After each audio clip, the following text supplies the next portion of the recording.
Hello students, we will discuss about GUSSET 2020 chemistry paper with solution. So our first question is, which of the following statement is correct? तो first दिया है उसमें silicon doped with arsenic impurity is a p type semiconductor, तो ये तो but obvious wrong ही हो जाएगा students. Amorphous solids are anisotropic in nature, isotropic होता है. In the unit cell of rhombic sulphur the axial distances are equal and the value of each axial angle is 90 degree. But इधर equal नहीं आना चाहिए, इधर क्या आना चाहिए, अनइक्वल आना चाहिए. In MNO all the domains are aligned in the same direction. ये एंटी फेरोमैग्नेटिक का एग्जाम्पल है, अगर आपको याद आ रहा है तो स्टूडेंट्स. एमएनओ जो है वो एंटी फेरोमैग्नेटिक,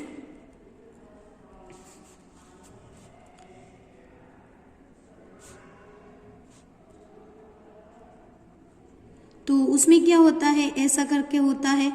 तो सेम डायरेक्शन का तो होगा नहीं, तो ये वाला भी रॉन्ग हो जाएगा. तो स्टूडेंट्स फर्स्ट क्वेश्चन ही हमारे पास ऐसा क्वेश्चन है कि इसमें एक भी आंसर करेक्ट नहीं है, सभी के सभी आंसर रॉन्ग है. एक ऐसा क्वेश्चन कि पूछा गया था कि इसमें से आपको करेक्ट आंसर सिलेक्ट करना था, बट बाकी के सभी जो है वो इनकरेक्ट है. तो स्टूडेंट्स इधर एक भी ऑप्शन आपको सिलेक्ट करना नहीं था. So next question is,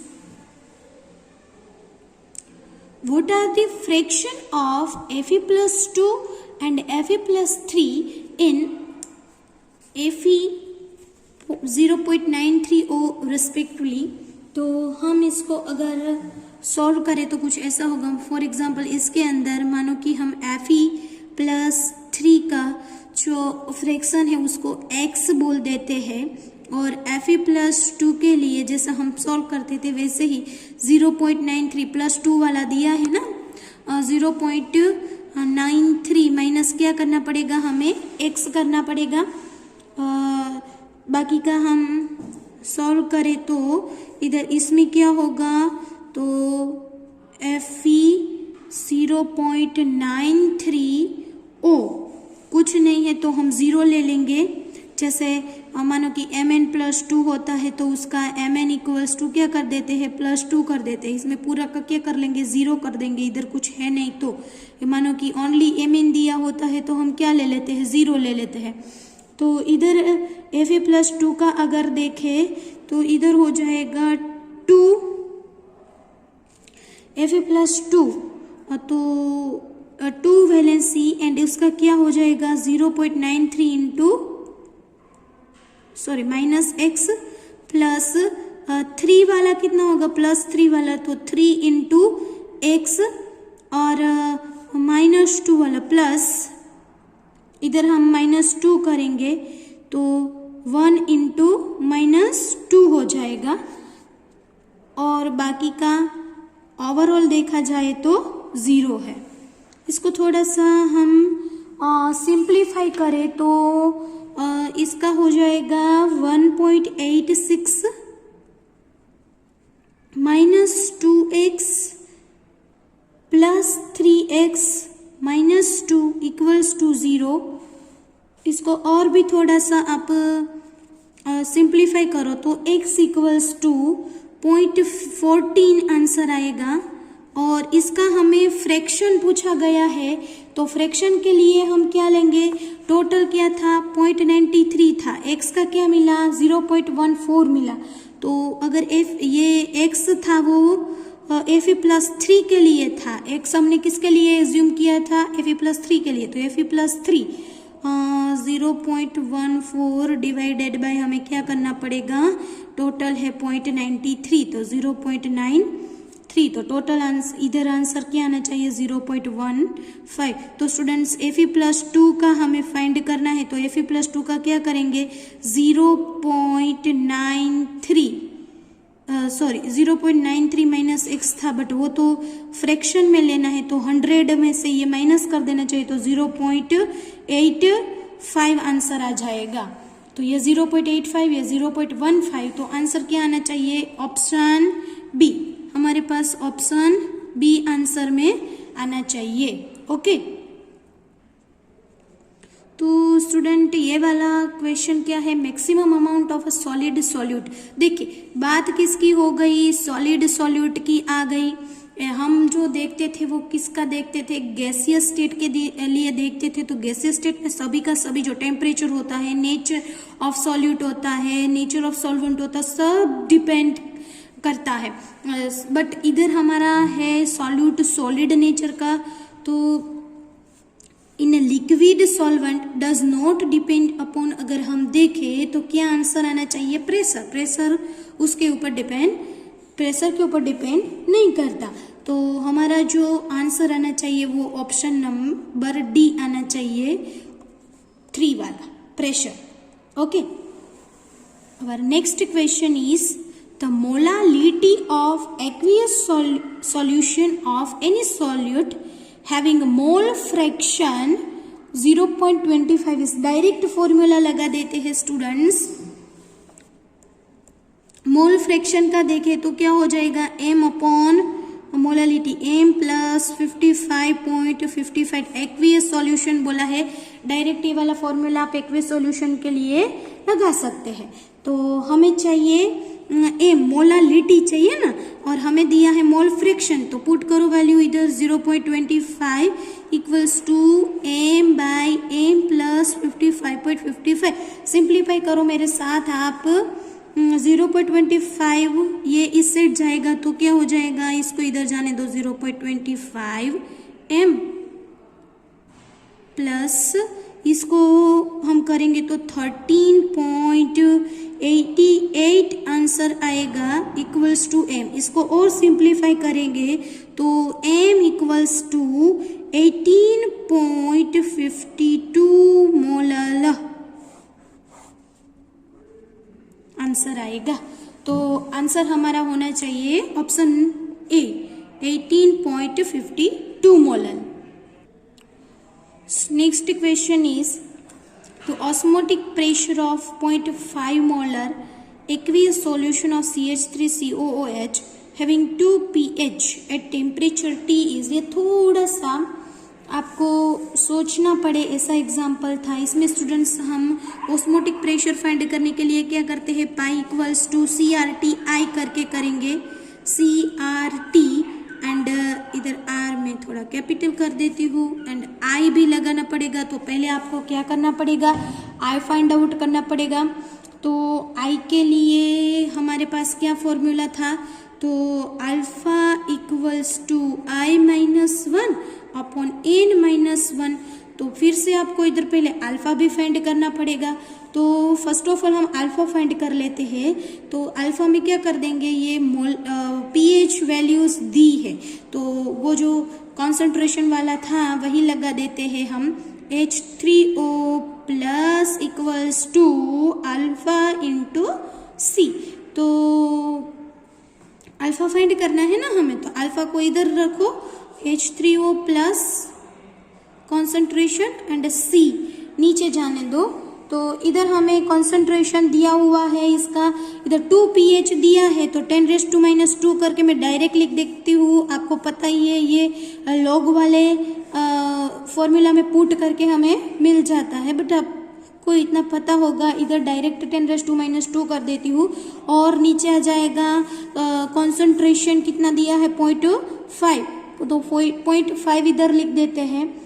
solve करो स्टूडेंट्स इसको, तो 1 × 10⁻² एंड 0.5 को मैं ऐसा लिख सकती हूँ 5 × 10⁻1। तो कुछ 1/5, तो 1/5 के लिए 0.2 और इधर इनको सिंप्लीफाई करो तो 0.02 आंसर आ जाएगा। ये मुझे मिला अल्फा। अल्फा की वैल्यू मुझे इसमें पहले पुट करनी होगी और मुझे आई की वैल्यू निकालनी होगी। तो आई की वैल्यूज में निकालूँ, एन इधर मेरे पास क्या हो जाएगा? 2 हो जाएगा, आप लोगों को पता ही है। तो इधर मैं लिख देती हूँ 0.02 और I-1/2 -1 तो इसको सिंप्लीफाई करो तो इधर आंसर आ जाएगा I इक्वल्स टू 1.02। थोड़ा सिंप्लीफाई करके देखिए, डायरेक्ट दिख रहा है 1.02, आंसर आ जाएगा 2, इधर 1 हो जाएगा, ये इस साइड जाएगा तो प्लस हो जाएगा 1.02।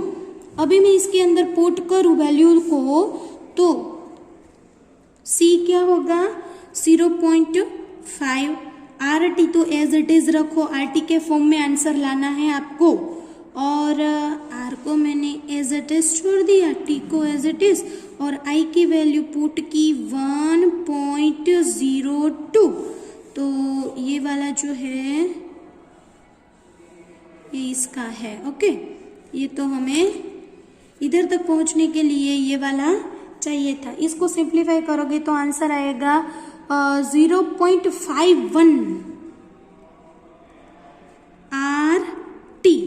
तो ऑप्शन कौन सा सिलेक्ट करना था आपको? C, option number C, 0.51 RT। Clear?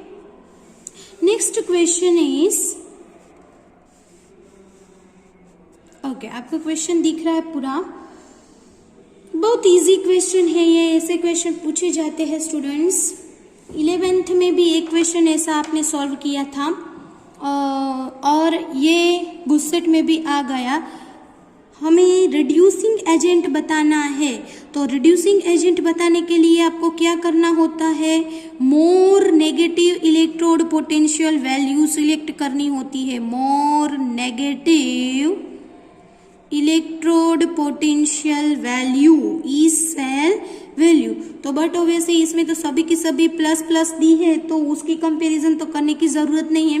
पहले तो नेगेटिव वाला होता है वही हम सिलेक्ट कर लेते हैं। नेगेटिव सभी नहीं दिया, सभी पॉजिटिव देते तो हमें पहले किसका कम है किसका माइनस है वो थोड़ा सा ज्यादा देख के फिर चेक करना पड़ता। बट अभी तो ये दिख रहा है सभी प्लस है, एक ही माइनस दिया है, तो डायरेक्ट आंसर आपको टिक कर देना था Zn, Zn plus 2 Zn। Question number 7 is, for which of the following electrolytes the graph of, देखिए मोलर कंडक्टिविटी,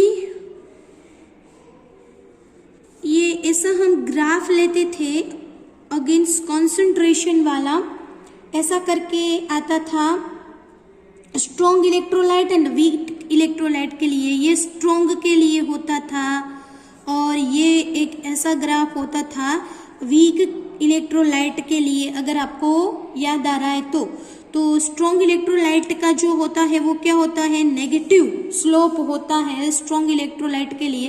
तो इसमें एसिटिक एसिड, अमोनियम हाइड्रोक्साइड देखिए, वाटर देखिए, तो ये सभी क्या हो जाएगा? वीक इलेक्ट्रोलाइट हो जाएगा। स्ट्रॉन्ग कौन सा होगा? Sodium acetate. तो हमारा ऑप्शन आना चाहिए सोडियम एसीटेट। सॉल्ट है ना, सॉल्ट कैसे बना हुआ सॉल्ट है? Strong base and weak acid से बना हुआ है, तो क्या हो जाएगा?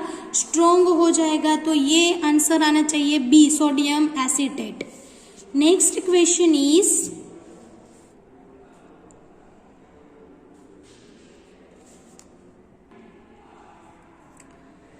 ये क्वेश्चन में हम क्या करेंगे? On electrolysis of aqueous solution of a halide a metal aim by passing 1.5 ampere current for 10 minute deposit. तो इसमें डायरेक्ट आप वो वाला फॉर्मूला लगा सकते हैं स्टूडेंट्स, इन करके W इक्वल्स टू EIT वाला फॉर्मूला था, EIT वाला। तो इसमें हम W इक्वल्स टू ये पुट कर सकते हैं M by N IT। ये सब बहुत क्वेश्चन आपने सॉल्व किए होंगे। एन हमें फाइंड करना है, तो एन को इस साइड जाने दो, तो MIT बाय W। बट इधर आपको T दिया हुआ है, यस T दिया हुआ है 10 मिनट, यस, तो सब कुछ सोल्व हो जाएगा इनसे। T दिया है बट मिनट में दिया है, तो बहुत अच्छे से ध्यान रखना, इधर आपको T को कन्वर्ट करना पड़ेगा। आपको क्या दिया है? एम दिया है 63 ग्राम पर मोल, I दिया है 1.5 एम्पियर, T दिया है 10 मिनट। 10 मिनट को मैं कन्वर्ट कर रही हूँ 60 × 60 करके, बहुत इंपॉर्टेंट इधर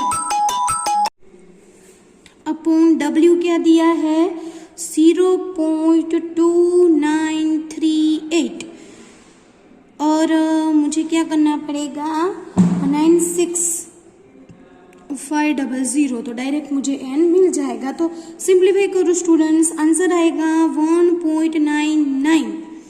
तो ये थोड़ा सा पास में है 2 से, तो हमारा n क्या आ गया 2, तो m क्या होगी m प्लस 2 होगी।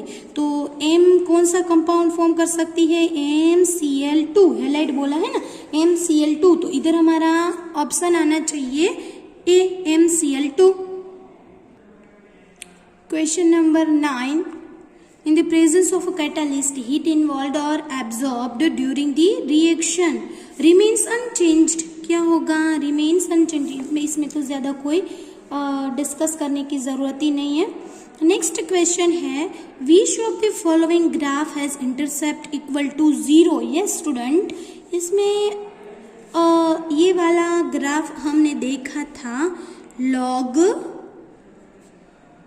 r t equals to minus k t plus log r 0 करके r नॉट करके देखा था। तो इसमें log r नॉट, ये इसको इस साइड जाने दो तो क्या हो जाएगा log r not minus log r t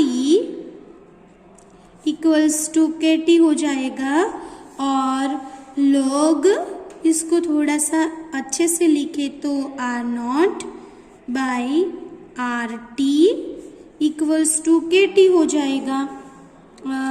इसको हम कंपेयर करें y equals to M X plus C से, तो y equals to M X plus C से कंपेयर करो तो इधर कोई प्लस सी तो है नहीं, प्लस सी नहीं है, इट मीन्स कि ओरिजिन में से पास होता होगा, तो इंटरसेप्ट, तो बी ऑप्शन आना चाहिए। ये थ्योरी में भी डिस्कस किया हुआ है। क्वेश्चन नंबर 11, क्वेश्चन नंबर 11 में क्वेश्चन रीड करो पहले। अब बहुत इजी क्वेश्चन है ये वाला। Time required to decompose SO2Cl2 inverse में है first order reaction, direct equation put करके सॉल्व भी करना था। T half equals to 0.693 by k, हमें के फाइंड करना है, rate constant k equals to क्या होगा तो 0.693 बाई टी हाफ, सभी की सभी वैल्यूज दी हुई है। एक आपको 40 मिनट दिया है स्टूडेंट्स, इधर एक आपको थोड़ा सा फोकस करना पड़ेगा, सेकेंड में कन्वर्ट करना पड़ेगा। तो वैल्यूज में आपको पुट करके दे देती हूँ के इक्वल्स 2.693 बाई 40 इंटू 60 कर दो, बैलेंस करो, सॉरी इसको सॉल्व करो, 0.6 है तो 693 इंटू 10⁻³ कर दो अपॉन 24, 6 4 = 24 इंटू 10⁻²। इसको ऊपर जाने दो, सॉल्व करो तो आंसर आएगा 2.88 इंटू 10⁻⁻4 सेकेंड इनवर्स। क्लियर, तो है ऐसा ऑप्शन? यस है, option number C. Next question is which of the following is a reversible sol. तो आप लोगों को पता ही है कि ये सभी के सभी सोल जो है वो कौन से है, लायोफोबिक सोल। सो वो सभी रिवर्सिबल सोल, इरिवर्सिबल हो जाएंगे। हमें पूछा गया है रिवर्सिबल सोल, तो एक ही सिलेक्ट करना था हमें। रिवर्सिबल सोल के एग्जांपल में जिलेटिन सोल आ जाएगा, ऑप्शन ए। क्लियर, ये सभी के सभी क्या हो जाएंगे, इरिवर्सिबल सोल, ये हो जाएगा हमारा रिवर्सिबल सोल। नेक्स्ट क्वेश्चन है from the figure in which of the following vessel the pressure of the gas is highest बताना है। तो ये आप उनसे भी सॉल्व कर सकते हैं, PV इक्वल्स टू NRT से। PV इक्वल्स टू NRT करें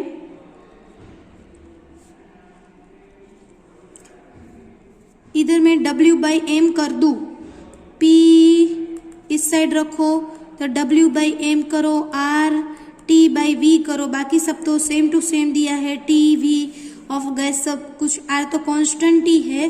तो इधर जो m है मोलर मास जो है वो इन्वर्सली प्रोपोर्शनल हो जाएगा कि नहीं हो जाएगा? यस, हो जाएगा। तो हाईएस्ट प्रेशर किसका होगा? प्रेशर किसका ज्यादा होगा? जिसका मोलर मास कम होगा। इनवर्स रिलेशन है, तो मोलर मास किसका कम होगा? 1 ग्राम चारकोल, 1 ग्राम चारकोल, 1 ग्राम चारकोल, सभी 1 ग्राम चारकोल में ही 1 मोल ऑफ दिया है, तो 1 मोल में मोलर मास किसका सबसे कम होगा? कम होगा H2 का, ये कम होगा तो ये हाईएस्ट हो जाएगा H2। तो हमारा आंसर आना चाहिए R, तो R वाला ऑप्शन है ऑप्शन सी, तो हमारा आंसर आना चाहिए ऑप्शन सी। बहुत इजीली आप इस क्वेश्चन को भी सॉल्व कर सकते हैं। नेक्स्ट क्वेश्चन तो डायरेक्ट रिएक्शन दिया ही है, लीचिंग प्रोसेस, तो इसमें तो ज़्यादा कुछ डिस्कस करने की ज़रूरत भी नहीं है। ऑप्शन डी आंसर आना चाहिए, AuCN twice minus, leaching process का कॉम्प्लेक्स है ये, सॉल्यूबल कॉम्प्लेक्स। नेक्स्ट क्वेश्चन है, Which of the following slag is formed during the extraction of iron? ये ब्लास्ट फर्नेस वाला कुछ ऐसा आपको पता है तो ऐसे करके आता था, इसमें से हम हॉट एयर को पास करते थे तो ऑक्सीडेशन ना हो जाए इसके लिए CaO प्लस SiO2 रिएक्ट करके इसका क्या फॉर्म हो जाता था? CaSiO3, जिसको हम क्या बोलते थे? स्लैग। तो स्लैग वाला ऑप्शन है CaSiO3, option C. Okay, next है which of the following is the correct order.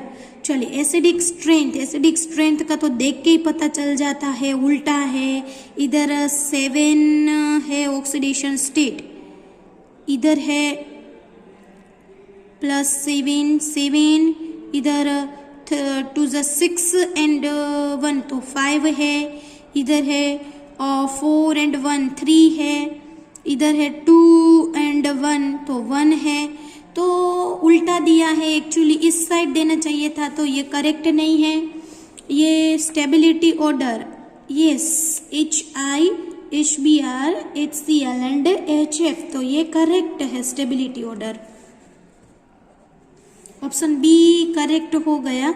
नीचे देख लेते हैं आयोनिक कैरेक्टर, तो आयोनिक कैरेक्टर उल्टा दे दिया, ये तो कोवेलेंट कैरेक्टर का है, तो ये एक रॉन्ग हो गया। इलेक्ट्रॉन गेन एंथैल्पी तो इधर देख के ही पता चल जाता है कि रॉन्ग ही दिया है, तो आंसर आना चाहिए option B.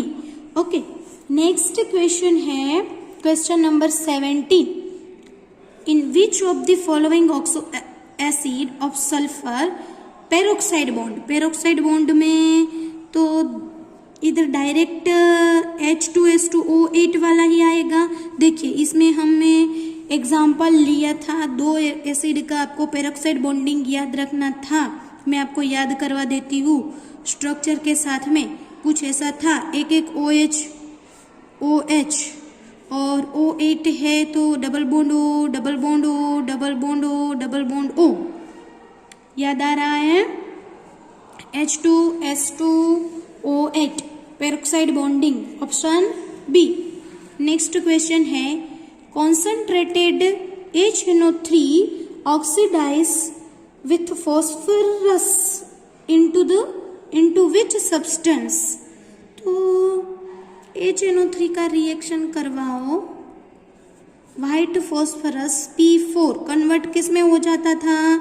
H3PO4 plus NO2, तो H3PO4 is our answer, option C. तो question number 19, the divalent ion of which of the following element in aqueous solution has magnetic moment 5.92 BM। 5.92 मतलब हमें 5 unpaired electron वाला answer select करना होगा। तो 5 unpaired electron किस में होंगे? डाइवेलेंट स्टेट में। मैंने ये पहले से आपके पास सामने रख दिया है, electronic configuration chromium manganese Fe cobalt. तो डाइवेलेंस स्टेट में मैं इसका कॉन्फ़िगरेशन लिखूं तो Cr+2, Mn+2, Fe+2, CO+2, तो 4s2 वाले इलेक्ट्रॉन्स निकल जाएंगे। ये मैं सब कुछ नहीं लिख रही, तो 3d4, 3d5, 3d6, 3d7, तो 5 किस में हो गए? Mn में। तो Mn वाला आंसर आना चाहिए ऑप्शन डी, 5 है, तो नियर अबाउट 5.92 BM हो जाएगा। जो सॉल्व करते हैं ना हम magnetic moment unpaired electron 5। Okay, next question है, although zirconium belongs to 4d transition series and hafnium belongs to 5d transition series, even then they show similar physical and chemical properties because similar radius वाला answer होगा तो वो select करना होगा, similar radius, yes option C. Okay है, which isomerism is possible in hexa amine cobalt, तो लिखो पहले कॉम्प्लेक्स लिखना पड़ेगा, हेक्सा अमाइन, हेक्सा अमाइन मतलब NH3 6 टाइम कोबाल्ट, तो कोबाल्ट ये एक कॉम्प्लेक्स हुआ। सेकेंड कॉम्प्लेक्स दिया है हेक्सासाइनिडो CN6 क्रोमेट Cr3। ओके, तो इसमें तो आपको देख के ही पता चल जाएगा, दो कॉम्प्लेक्स वाले में कौन सा बनता है, कोऑर्डिनेशन आइसोमेरिज्म बनता है, ऑप्शन बी आंसर आना चाहिए, और कुछ नहीं फॉर्म होगा। देखिए कैसे फॉर्म होगा, इसको मैं इधर ला सकती हूँ Cr NH3 6 टाइम, और कोबाल्ट इधर चला जाएगा CN6 टाइम, तो ये कॉम्प्लेक्स कोऑर्डिनेशन आइसोमेरिज्म का एग्जाम्पल है। Question number 22, which of the following complex will absorb maximum wavelength of light, तो मैक्सिमम वेवलेंथ के लिए वो फॉर्मूला आप लगा सकते हैं, E is inversely proportional to 1/λ। इधर मैक्सिमम वेवलेंथ ऑफ लाइट बोला है तो ये ज्यादा होगा, तो E क्या हो जाएगा, E मिनिमम हो जाएगा। E मिनिमम किस में होता है, आपको सिलेक्ट करना होगा वीक फील्ड वाला, वीक फील्ड इलेक्ट्रॉन सिलेक्ट करना होगा। तो वीक फील्ड वाला किस में दिख रहा है, देखिए पहले NH3 एंड CN6 वाला तो मैं निकाल ही देती हूँ, ये तो दोनों स्ट्रॉन्ग वाले हो जाएंगे, तो ये दोनों निकल गए। अभी ये दोनों में आपको थोड़ा सा कंपेयर करना पड़ेगा, NH3 5 A and B option में 5 टाइम्स दिया है, तो नेक्स्ट कौन सा आयन है, इधर Cl है एंड इधर H2O है, तो वो दोनों का कंपेयर करना पड़ेगा। क्लोरीन, ये सभी इलेक्ट्रोनेगेटिव वीक फील्ड वाले होते हैं, इनकी कंपेयर में आपको याद आ रहा है तो जो हमारी स्पेक्ट्रोकेमिकल सीरीज है उसमें से ये ऑप्शन हमें पता चल जाएगा कि ये दोनों में से कौन सा आएगा। Cl है वीक फील्ड वाला एग्जांपल है, ये थोड़ा इनसे स्ट्रॉन्ग हो जाएगा, तो ये तो कॉमन है, तो ये दोनों को ही हमें चेक करना था, तो वीक कौन सा हो गया, Cl वाला, तो ऑप्शन क्या आना चाहिए, ए ऑप्शन आना चाहिए। कैसे सॉल्व किया, बहुत ध्यान से देखना। एब्जॉर्ब मैक्सिमम वेवलेंथ, तो मैक्सिमम वेवलेंथ है तो मिनिमम एनर्जी हो जाएगी, मिनिमम एनर्जी में कौन सा सिलेक्ट करना होता है, वीक फील्ड, तो वीक फील्ड वाला हमने ऐसे कंपेयर करके सिलेक्ट किया, तो option A is our correct answer. तो question number 23, the complex having highest electrical conductivity, तो इलेक्ट्रिकल कंडक्टिविटी फाइंड करनी है तो हमें तो पहले कॉम्प्लेक्स ही लिखना होगा। कॉम्प्लेक्स लिखोगे तो आपको पता चल जाएगा कि किसमें ज्यादा आयंस मिलेंगे, जिसमें ज्यादा आयंस मिलेंगे उसमें कंडक्टिविटी ज्यादा होगी। तो फर्स्ट में लिखूं पेंटा एक्वा क्लोरिडो कोबाल्ट, तो पेंटा एक्वा तो H2O 5 times, chlorido Cl, cobalt CO and -1 plus इधर 3 दिया है तो इधर मुझे लिखना पड़ेगा Cl2, क्लियर। फिर ट्राई एक्वा तो H2O twice, tri chlorido Cl3 and cobalt तो CO, सब कुछ हो गया, इधर -3 है, ये +3 है, 3 दिया है, कुछ नहीं लिखना पड़ेगा। टेट्रा एक्वा तो H2O 4 टाइम्स डाइक्लोरिडो तो Cl2, तो एक ही Cl बाहर आएगा क्योंकि +3 है, ये -2 -1 हो गया। इधर हेक्सा एक्वा तो COH2O 6 टाइम एंड कोबाल्ट तो लिखा ही है तो 3, और इसको बैलेंस करने के लिए क्लोराइड तो बाहर Cl3 लिखना पड़ेगा। किसमें ज्यादा आयंस मिलेंगे, दिख ही रहा है इसमें ज्यादा आयंस मिलेंगे COH2O6 +3, एक ये वाला और 3Cl-, तो टोटल 4 आयंस आपको इसमें से मिलेंगे। तो किसकी कंडक्टिविटी ज्यादा होगी, इसकी ही कंडक्टिविटी ज्यादा होगी, तो ऑप्शन डी सिलेक्ट करना होगा। Question number 24, how many optically active isomer, student इसके ऊपर केयरफुली फोकस करना। ऑप्टिकली एक्टिव आइसोमर पूछा है आपको, इधर मिस्टेक कर देते हैं स्टूडेंट्स। ऑप्टिकली एक्टिव सब्सटेंस पूछते हैं और ऑप्टिकली एक्टिव आइसोमर्स भी पूछते हैं, तो आपको 2n वाला लगाना पड़ेगा फॉर्मूला इधर कायरल कार्बन फाइंड करके। तो कायरलिटी पहले मैं C4H9Br के लिए फाइंड करिए, CCC4, इधर एक ही बन पाएगा BrH, बाकी का वैलेंसी आप फुलफिल करो तो ये वाला एक कायरल कार्बन मिलेगा। एक कायरल कार्बन मिला तो आइसोमर कितने मिलेंगे, 2 मिलेंगे। डेक्स्ट्रो लीवो इधर 1 पुट करो तो आंसर आना चाहिए 2। स्टूडेंट्स क्या कर देते हैं, 1 सिलेक्ट करके आ जाते हैं और रॉन्ग हो जाता है पूरा। क्वेश्चन नंबर 25, RDCl, ये वुड्स रिएक्शन, वुड्स रिएक्शन याद आ रहा है। वुड्स रिएक्शन में 2,3 डाइमिथाइल ब्यूटेन, पहले आप प्रोडक्ट लिखते हो ना तो डायरेक्ट R- आपको मिल जाता है, उससे पता चल जाता है। 2 टाइम्स आता है प्रोडक्ट, ऐसे करके आ जाता है। देखिए इसको पहले लिख लेते हैं, 2,3 डाइमिथाइल ब्यूटेन, तो 1, 2, 3 एंड 4 ब्यूटेन का हो गया। ये 2 एंड 3, तो इधर मैं लिख देती हूँ CH3 एंड CH3, तो इधर से आपको ब्रेक करना पड़ेगा। सेम नंबर ऑफ कार्बन दोनों साइड होते हैं, आपको याद आ रहा है तो ये एक्चुअली कैसा होगा, R- है वो हमारा ये होगा, ऐसा हो जाएगा। 2 टाइम्स लेना होता है आपको, CH3 और इसके साथ में Cl होगा। ओके, तो ये किसका एग्जाम्पल हो जाएगा, आइसोप्रोपाइल, एक ब्रांच हो रही है तो इसको हम आइसोप्रोपाइल बोल सकते हैं। तो आंसर क्या आना चाहिए हमारा, ऑप्शन ए आइसोप्रोपाइल। R- में क्या होगा, ऑप्शन ए होगा।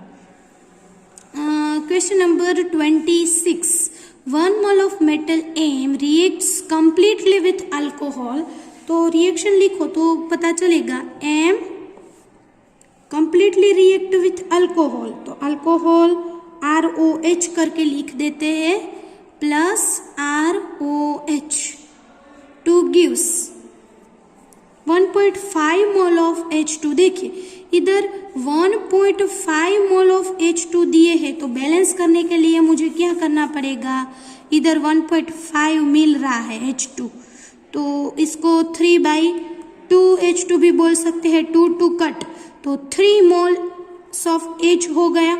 तो इनको बैलेंस करने के लिए मुझे इधर आगे क्या करना पड़ेगा, 3 से मल्टीप्लाई करना पड़ेगा, तो 3OR मिला।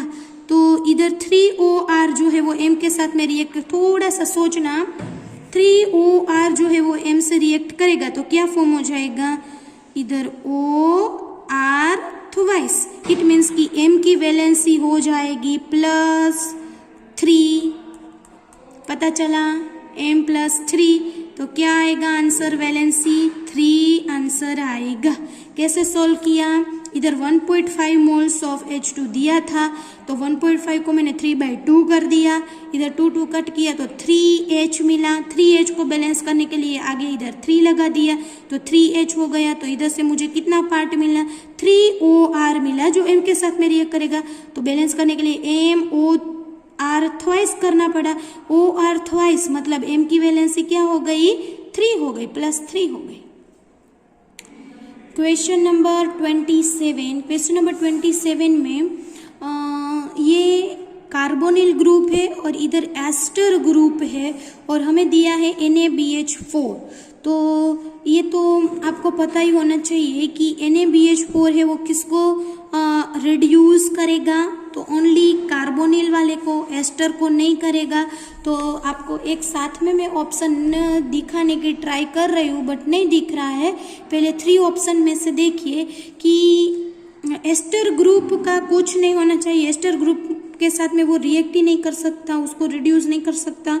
तो इधर तो एस्टर को कर दिया तो ये वाला ऑप्शन नहीं हो सकता, इधर भी एस्टर को कर दिया है ये भी नहीं हो सकता। Option C and option D देखिए, yes ester as it is है बट कार्बोनिल ग्रुप हो गया है, तो ऑप्शन सी ही आंसर आना चाहिए क्योंकि कार्बोनिल ग्रुप को ही वो कर सकता है reduce, ester as it is. इसमें भी देखिए फिर से एस्टर का कुछ कर दिया, एस्टर को कुछ नहीं करना है, ओनली कार्बोनिल। तो option C is our correct answer. Question number 28, which of the following is highest to boiling point. तो बॉइलिंग पॉइंट में देख के पता चल जाता है कि इधर देखिए एन ब्यूटेन, तो ब्यूटेन में तो 1 2 3 4 ऐसे, इथोक्सी इथेन ईथर ग्रुप है, पेंटेनाल CHO ग्रुप है और 1 ऑल। तो क्या आंसर आएगा, 1 ऑल मतलब OH वाला है। अल्कोहल तो इसमें हाइड्रोजन बॉन्डिंग होती है, H बॉन्ड होती है, तो बॉइलिंग पॉइंट सभी के सभी दूसरे जो दिए हुए हैं उनसे ज्यादा हो जाएगा। Option D is our correct answer. तो question number 29, which reagent is required to convert cyclohexanol to hexanone।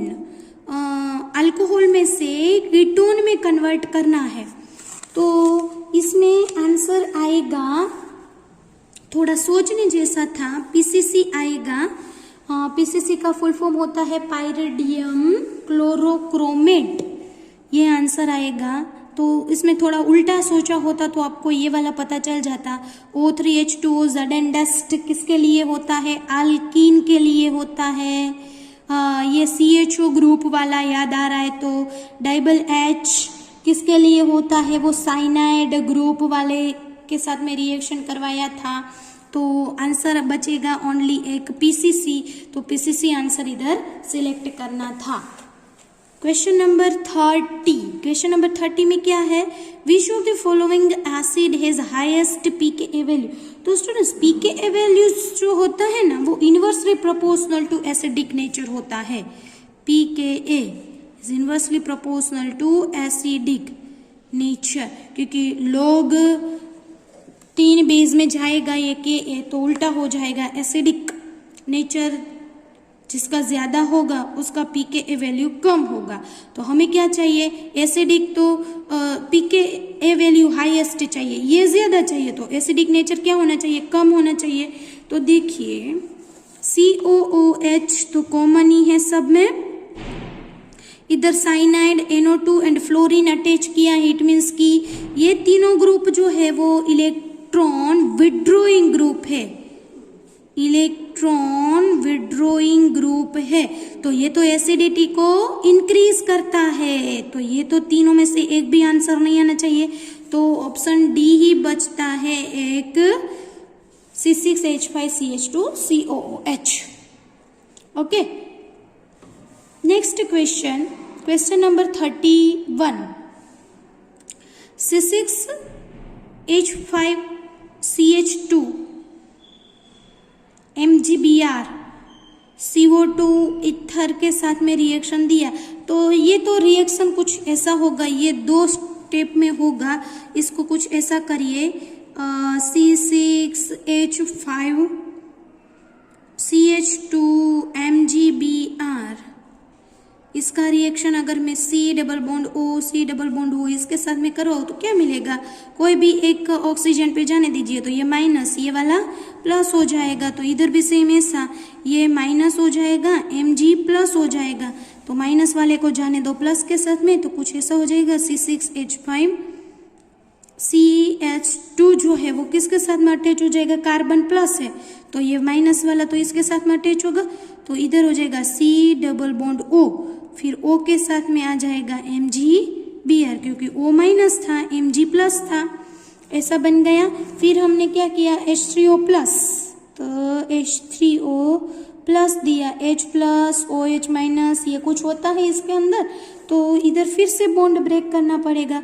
तो बॉन्ड ब्रेक करोगे तो इधर से कुछ ऐसा हो जाएगा, ये माइनस हो जाएगा, MgBr प्लस हो जाएगा, तो क्या होगा, प्लस के साथ में माइनस, माइनस के साथ में प्लस, तो C6H5CH2, C double bond O OH, क्योंकि O माइनस था तो H अटैच हो जाएगा, और प्लस इधर क्या मिला, MgBr और OH, ये कुछ रिलीज हो गया। तो बाकी का हमारे पास नेक्स्ट रिएक्शन हमें क्या, X हमारा ये हो गया, हमें ये X मिलेगा, और हमें कौन सा प्रोडक्ट देना है, what is the final product, तो हमें तो Y देना है, तो Y क्या है, NaOH plus CaO, decarboxylation students, तो इधर डीकार्बोक्सिलेशन होगा NaOH प्लस CaO, तो ये निकल जाएगा, डीकार्बोक्सिलेशन हो जाएगा, तो CO इधर CH3 हो जाएगा, तो C6H5CH3 टोल्यूइन आंसर आना चाहिए, yes, option A is our correct answer. Next question है, which of the following compound has least basic strength. ये आगे हमने जो पीके वाला सॉल्व किया उनसे ही ऐसे ही सॉल्व करना है, उसमें इलेक्ट्रोनेगेटिव एलिमेंट्स कनेक्टेड थे, तो क्या होगा, एसिडिटी इंक्रीज कर रहे थे। इसमें क्या है, C6H5 है, एक NH3 है, C2H5, ये डोनेटिंग ग्रुप है, तो बेसिसिटी क्या करेंगे, इंक्रीज करेंगे। इधर क्या है, NH3 के साथ में कुछ अटैच नहीं है, और इधर क्या है, तो विड्रॉइंग ग्रुप है, तो बेसिसिटी डिक्रीज करेंगे। तो कंपैरिजन तो करनी नहीं है, तो डिक्रीज किस में हो गई, इसमें बी में, C6H5NH2 least basic strength. Next question है, the source of nitrogen in Gabriel synthesis. ये बीच में एक प्रोडक्ट मिलती थी ना हमें, ऐसी कुछ C6H4 करके ऐसा कुछ मिलता था, इधर C double bond O,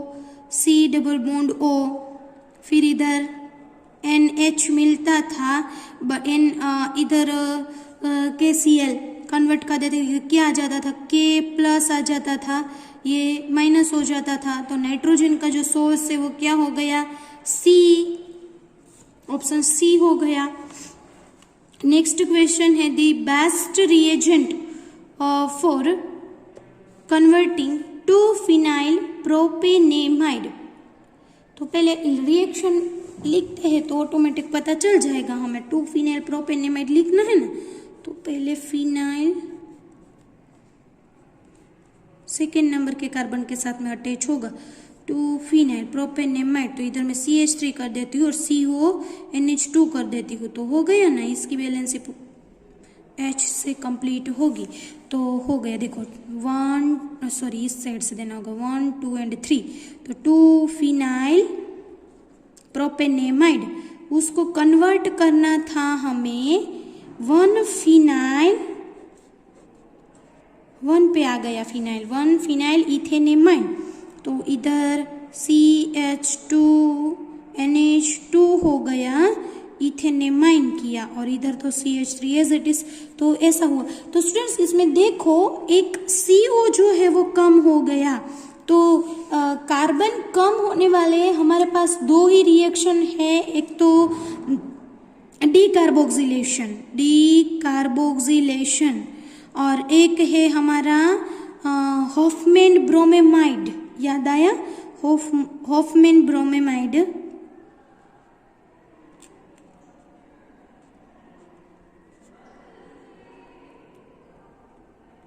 Hoffmann bromide Br2 वाला, तो एक NaOH Br2 डायरेक्ट पता चल जाएगा, एक कार्बन कम है तो हॉफमैन ब्रोमाइड वाला रिएक्शन। डीकार्बोक्सिलेशन तो इधर होगा नहीं क्योंकि COOH वाला होगा तो डीकार्बोक्सिलेशन होगा, ये हॉफमैन ब्रोमाइड वाला रिएक्शन है। तो option D. Question number 35, giving true and false हमें बताना है स्टेटमेंट के लिए। तो एक एक चेक करते जाते हैं। Most naturally occurring amino acid है एल कॉन्फ़िगरेशन, तो ये करेक्ट है। थियोरेटिकल है पूरा, ये करेक्ट हो जाएगा true. Beta D ribose sugar is present in RNA, ये भी ट्रू ही है। अमाइलोज इज वाटर इनसोल्यूबल, तो रॉन्ग हो गई है ना, अमाइलोज वाटर सोल्यूबल है एंड अमाइलोपेक्टिन इनसोल्यूबल है। Beta D link and alpha D link याद है आपको, तो ये वाला रॉन्ग हो गया, फॉल्स हो गया। All monosaccharide are non reducing, monosaccharide तो नहीं है। सुक्रोज वाले एग्जाम्पल में ही हमने नॉन रिड्यूसिंग वाला एग्जाम्पल लिया था, तो ये भी रॉन्ग हो गया। तो ट्रू ट्रू फॉल्स फॉल्स, ऐसा ऑप्शन है true true false false, true true false false, option B true true false false. Question number 26, question number 26 है which amino acids are used in the preparation of nylon 2 nylon 6। कैसा question पूछा गया, देखो nylon 2 and nylon 6, तो एक 2 carbon वाला amino acid and एक 6 carbon वाला एमिनो एसिड लेना होगा। अमाइड बन रहा है, एमिनो एसिड लेते थे हम, तो एक 2 कार्बन एंड 6 कार्बन, तो थैलिक एसिड, ग्लाइसिन नहीं चाहिए, एक ही एमिनो एसिड है। फॉर्माल्डिहाइड तो आएगा ही नहीं, एमिनो एसिड ही चाहिए दोनों, तो ये तो निकल गया। Amino caproic acid, yes amino caproic acid amino acid है, और ग्लाइसिन भी, तो ये 2 कार्बन वाला एंड ये 6 कार्बन वाला, इसमें 2 कार्बन हो गए, इसमें 6 कार्बन, तो option C is our correct answer. Next question, Ziegler Natta, बहुत इंपॉर्टेंट होता है ये कैटलिस्ट। जिगलर नाटा थियोरेटिकल है, तो इसमें भी हम कुछ ज़्यादा डिस्कशन नहीं करेंगे, ऑप्शन डी ही आएगा, triethyl aluminium and titanium tetrachloride.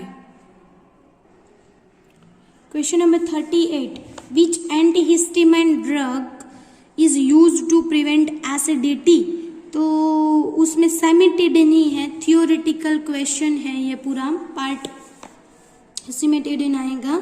Name the sweetener which is trichloro derivative of sucrose, sucrose का डेरिवेटिव है सुक्रेलोस, ऑप्शन बी।